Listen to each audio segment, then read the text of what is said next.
Hello, my name's Louise Langridge and I'm the Joint Managing Director of McKinley Australia. I would like to welcome you to our Insight series.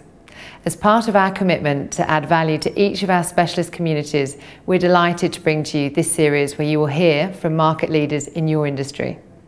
Hi and welcome to the Morgan McKinley Insight series.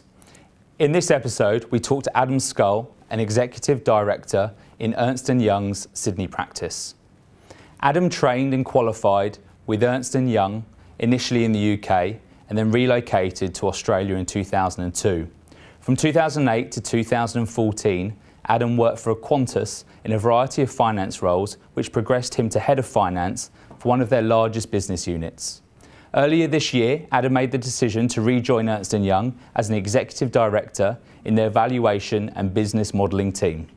Should I progress my career to CFO or partner is often a common and difficult question to answer among young finance professionals. Today, Adam will share his thoughts on the differences between a senior finance role in industry versus a senior role in professional services. So Adam, what is your current role at Ernst Young and what is your division responsible for? I'm an Executive Director at EY in the Transaction Advisory Services division. I look after the business modelling area with a specific focus on decision support.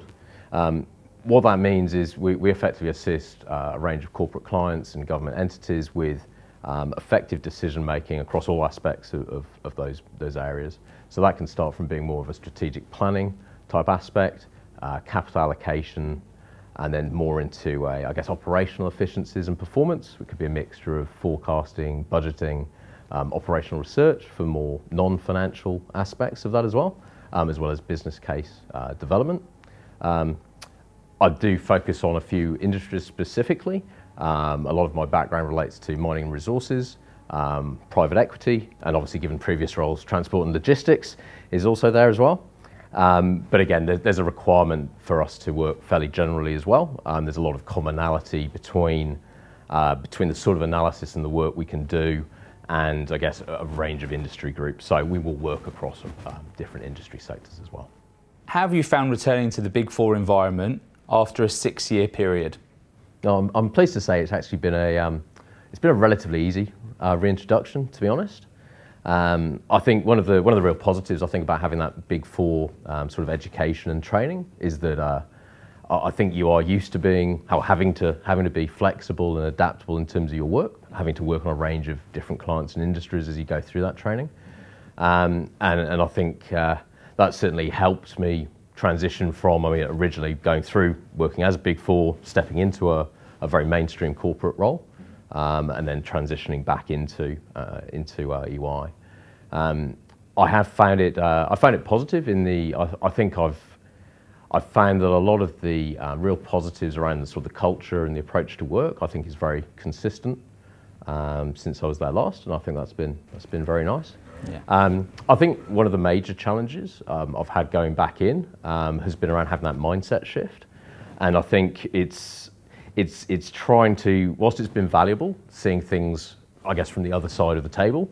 You'd always have to remember which side of the table you're now on, and I think the change from being more of a procurer to a supplier, and from being, I guess, sort of the owner of a set of results and outcomes versus being the advisor to those outcomes is a distinct mindset shift, and I think that's been the challenge I've been, I guess, working through over these last 2 months. So Adam, how would you describe the current market and what trends are you typically seeing across your client base?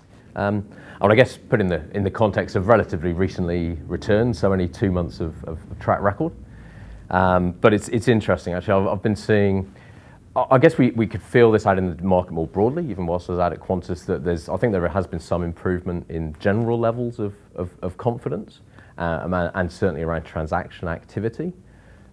Some of that I think is driven by, I think some of the uncertainty that's been around over the last few years has at least stabilised, and I think people have started to firm up their strategies and deciding what they're going to do in terms of how they allocate capital and how they look to manage their business, often in a more conservative approach. I think that's led people to look at a range of transactions which are there to sort of shore up their position, and that can lead to both acquisitions and, with subsequent integration, as well as opportunities to divest non-core business and then use that cash to invest somewhere else or just to shore up their position as it stands. A general trend that probably impacts some of the areas that my team in particular is involved in.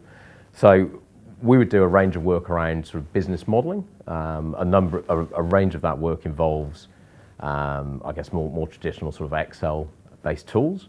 But what we've seen in the markets over the last few years, and again, it's a trend globally, is much better data capture and much larger volumes of that data.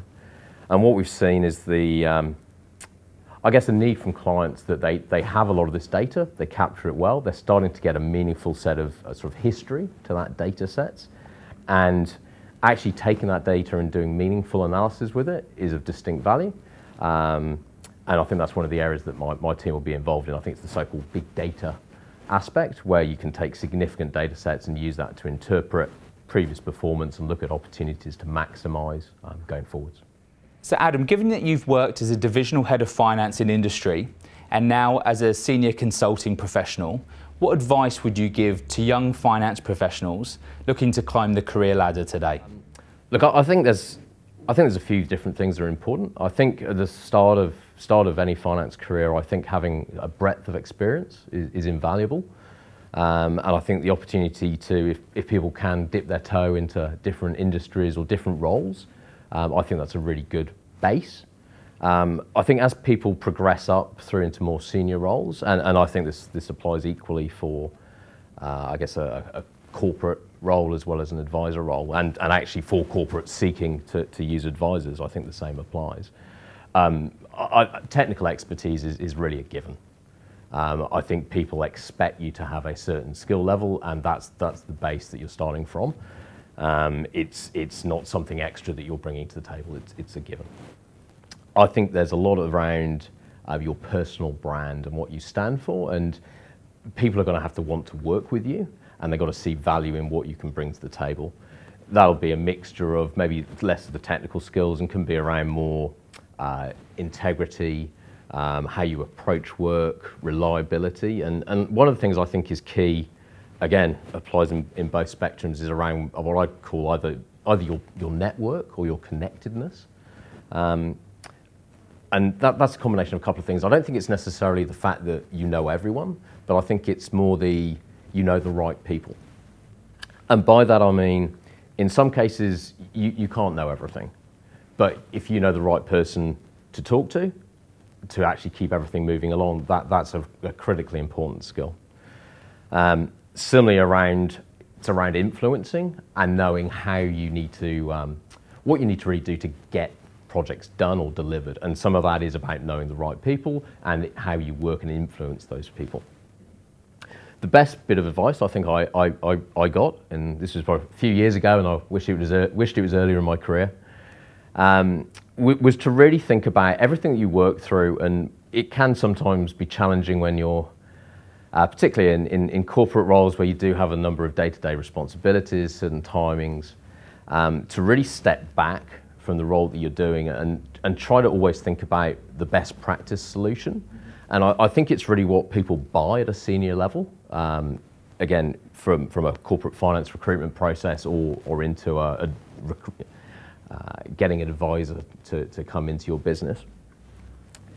In terms of that understanding what best practice is, and this is about the stepping up through the levels of seniority, where you're stepping from someone who can deliver something well, you're improving that up to a level of being able to enhance what you're actually delivering, so adding value to a process or an outcome, versus taking it to the next level, which is actually delivering on best practice in the market. And I think whenever people are looking through how they do their role, always be thinking about who actually does this the best, what do they do differently to me, or how can I actually get my business, my role, my process to be closer to that best practice position. What would you say are the key differences between a head of finance or a divisional CFO role versus an executive director role in a Big Four environment? It's interesting, actually. I think there's a lot of similarities between the two, and personally I've obviously enjoyed sort of acting in both capacities. I think one of the one of the things that really actually attracted me to the corporate role was actually, I guess it was being part of what you're trying to deliver.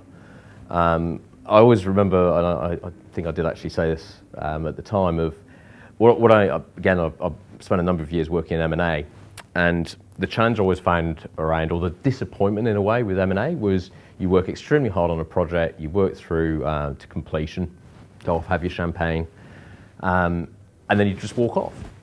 And it always felt funny to me that you go through this entire project, you'd be working with the business, and after you actually completed it, you just left. And one of the things that really appealed to me about sort of more on the corporate end of things was, well, actually, you go through that whole process, you're actually actively engaged in that transaction, and then you end up with effectively inheriting the business you've acquired. You look after integrating it, developing it, and you're part of that whole piece.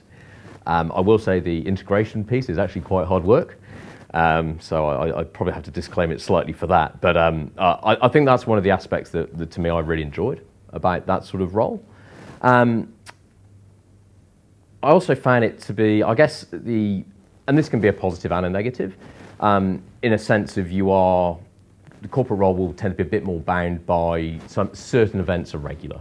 So even though I guess I've less direct involvement in sort of month-end close and that sort of processes as you progress up through, you still are based around, to an extent, a month-end timetable, forecasting, budgeting, which gives you an element of predictability, which is helpful, but simply does give you do go through a month process, which can be interesting at times. And I guess the other aspect around the corporate role was real, genuine, deep industry experience. I think as an external advisor, you do get the opportunity to learn a lot about a business. But I was at Qantas for 6 years, and I was continuing to learn throughout that 6-year process. And I certainly found that very interesting and extremely sort of valuable experience. I guess in terms of the advisor role, I think the roles can be a bit more varied. I think my position is fairly empowered. It's proactive. It's basically up to me to run that business and actually generate client work. And it's up to me how I go about that. So there's a bit more variability in terms of the requirements of the role and then the range of industries and clients that you work across. Maybe not digging in necessarily to as deep a position as the corporate one, but certainly needing to understand how that business works in enough detail to be able to add value to that client. And it's certainly varied in terms of timings. I think, I always think about it as it's very hard to say what a typical day is, because there often isn't. And there's a few days where you can come in thinking it's going to be a relatively quiet day, and you maybe think it's not quite that way as you're leaving late at night. And I guess one of the last aspects in terms of, and particularly again an aspect that was interesting for me coming into back into the Big Four environment in this sort of senior advisor capacity, was that much greater focus on I guess customer. I mean, obviously within previous role there are a mixture of sort of external and internal customers that you'd be working with and looking to collaborate with. But effectively my role is to assess client needs, deliver to those and add value throughout that process. And really working on what does the customer want versus what can I offer is a really interesting challenge, and I think that's one which really adds some interest and challenge to the role that I've stepped back into. Adam, thanks for joining us today. We really appreciate your time, and thank you for your insights and advice. Thank you very much for your time.